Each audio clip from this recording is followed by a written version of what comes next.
पति, पत्नी और नौकरानी। शीतल और अभिमन्यु की शादी को 5 साल हो चुके थे, लेकिन अभी तक उनका कोई बच्चा नहीं हुआ था।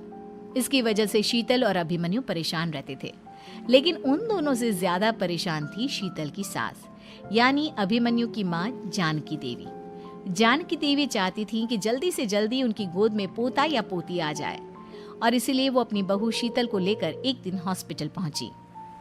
डॉक्टर मैडम, जरा ठीक से चेक करके बताइए ना। कई बड़े बड़े डॉक्टर को दिखाया है, लेकिन मेरी बहू माँ ही नहीं बन पाती।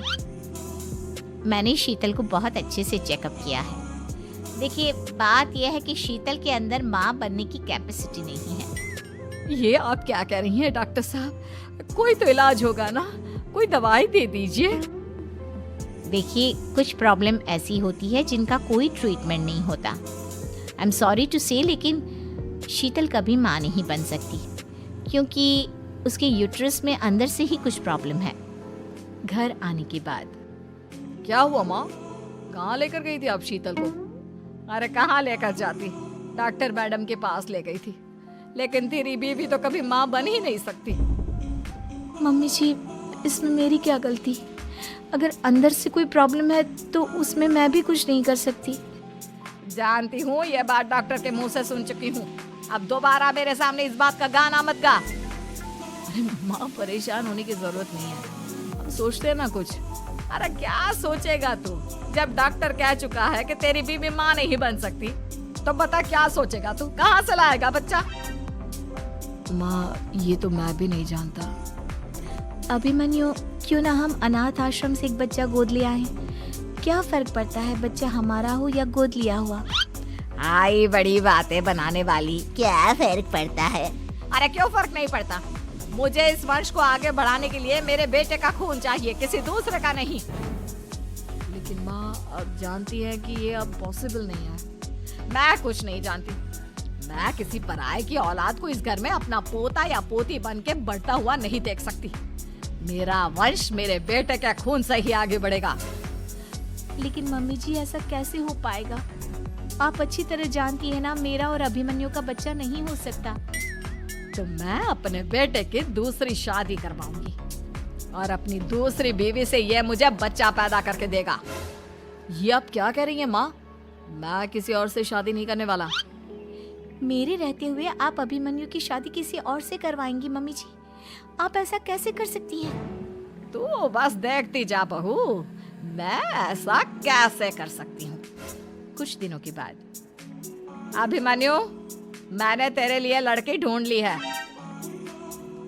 माँ, मैं आपको कितनी बार समझाऊं? मुझे किसी से शादी नहीं करनी है। पहले मेरी बात सुन। ये जो चमेली है ना, हमारे घर में काम करने आती है, वो तुझसे शादी करने के लिए तैयार है। मम्मी जी, आप अभिमन्यु की शादी एक नौकरानी के साथ करवाएंगी? वो इसलिए क्योंकि चमेली दिखने में बहुत खूबसूरत है, बच्चा भी सुंदर ही होगा। मम्मी जी, लेकिन एक बच्चे के लिए अपने बेटे की शादी नौकरानी के साथ करवाना, क्या ये सही है? अगर अभिमन्यु ने शादी नहीं की ना, तो मैं अपनी जान दे दूंगी। अब देख लो, अगर तुम्हें अपनी माँ की जान प्यारी है तो तुम्हें इस नौकरानी के साथ शादी करनी ही होगी। इस तरह जानकी देवी अपने बेटे अभिमन्यु की शादी नौकरानी चमेली के साथ करवा देती है। कुछ दिनों के बाद, नौकरानी से मालकिन बन के तो मजा आ गया। अब तो मैं इस घर की मालकिन हूँ। देखो, अपने आप को ज्यादा मालकिन समझने की कोशिश मत करो। एक बार तुम्हारा और अभिमन्यु का बच्चा इस दुनिया में आ जाए, उसके बाद तुम इस घर से हमेशा के लिए चली जाना। अरे जाओ जाओ, किसी और के आगे बातें बनाना। एक बच्चा तो पैदा नहीं कर सकी। बढ़िया, जाओ जाकर मेरे लिए कॉफी बना कर लाओ। नौकरानी मैं हूँ या तुम? मम्मी जी, देखिए ना शीतल मुझसे किस तरह से बात कर रही है। शीतल, तुम्हें पता है ना चमेली प्रेग्नेंट है, मेरे बेटे के बच्चे की माँ बनने वाली है। वो जैसा कहती है वैसा करो। लेकिन मम्मी जी, वो मुझे नौकरों की तरह ट्रीट कर रही है। अरे तो करेगी ना, वैसे भी बहू तुम हो किस काम की? एक बच्चा तो पैदा नहीं कर सकती। जाओ अब घर के सारे काम करो और चमेली को आराम करने दो। थैंक यू मम्मी जी, भगवान आपका भला करे। आप नहीं होती तो मैं नौकरानी से महारानी कैसे बनती। देखो, तुम्हें जो चाहिए सब मिलेगा। खूब खाओ पियो, मजे की जिंदगी जियो, लेकिन बस मुझे एक बच्चा पैदा करके दे दो। कुछ दिनों के बाद, मम्मी, बच्चे के लिए आपने मेरी शादी चमेली के साथ करवा तो दी, लेकिन दिन और रात का चैन मिट गया है। सारा दिन शीतल और चमेली की बहस चलती रहती है। अब शीतल को इस घर में रखने से क्या होगा?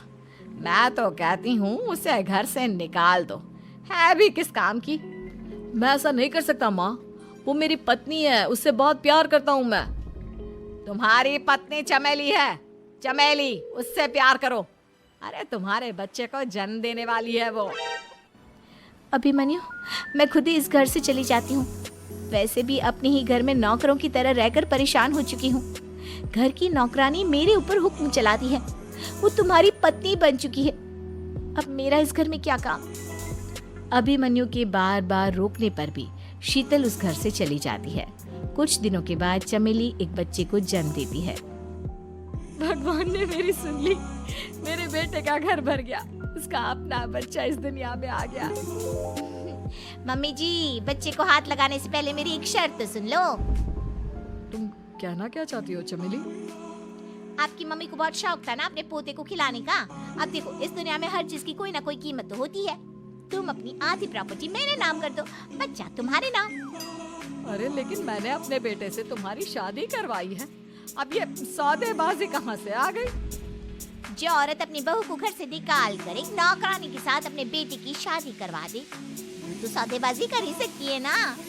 उसका कैसे भरोसा कर सकते हैं? मुझे बस आप लोगों की प्रॉपर्टी चाहिए, उसके बाद ही बच्चे को आप हाथ लगा सकते हैं। मैंने कहा था ना मम्मी, आप गलत कर रही हैं। देखिए, उसका नतीजा आपके सामने है। जब शीतल को पता चलता है कि अभिमन्यु और चमेली का बच्चा दुनिया में आ गया है, तो वो अपने घर पहुंचती है।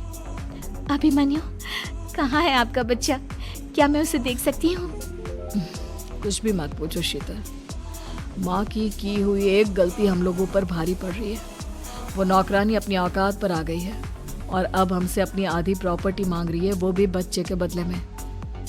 एक बात कहूँ अभिमन्यु, आप उससे कुछ भी देने से मना कर दो। अरे कैसी बात कर रही हो? मेरे बेटे की औलाद है उसके पास, ऐसे कैसे मना कर दे? मम्मी जी, वो अभिमन्यु का बच्चा नहीं है, वो चमेली और उसके बॉयफ्रेंड का बच्चा है। ये तुम क्या कह रही हो शीतल? ये देखिए वीडियो, चमेली और उसका बॉयफ्रेंड आपस में बातें कर रहे हैं कि उन दोनों ने मिलकर आपको बेवकूफ बनाया है और अब इस बच्चे के बदले आपसे प्रॉपर्टी भी हड़प लेंगे।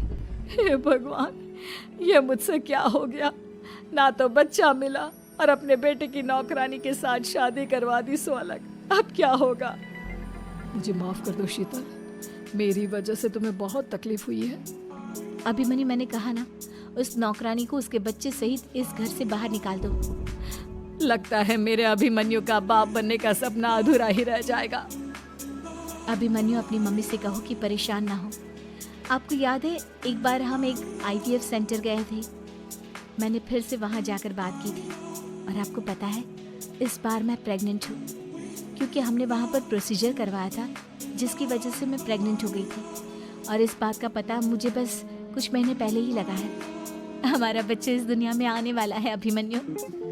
मुझे माफ कर दो शीतल बहू, मुझसे बहुत बड़ी गलती हो गई। कोई बात नहीं माँ, लेकिन अब हमें उस धोखेबाज नौकरानी को इस घर से बाहर निकालना है और इस घर की मालकिन को वापस घर लाना है, वो भी अपने बच्चे के साथ।